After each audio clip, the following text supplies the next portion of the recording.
पुढची महत्त्वाची बातमी आपण पाहूया। 2 नंबरचे धंदे करणाऱ्यांना एमआयएम कधीच घाबरली नाही।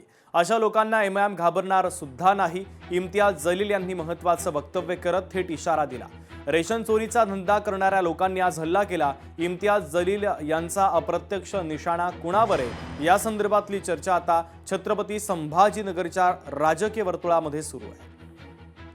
2 नंबर के धंधे करने वालों से ना मजलिस कभी डरी है और ना इंशाअल्लाह डरेगी। हम पर हमला, गाड़ी पर हमला, किस बात के लिए? राशन का अनाज जो स्कूल के बच्चों को पहुंचना चाहिए, वो राशन का अनाज चुराने का काम कोई करता है तो वही लोग करते हैं जिन्होंने आज मजलिस के ऊपर हमला करने की कोशिश की। लोकशाही मराठी ऐका, पहा, जागरूक रहा।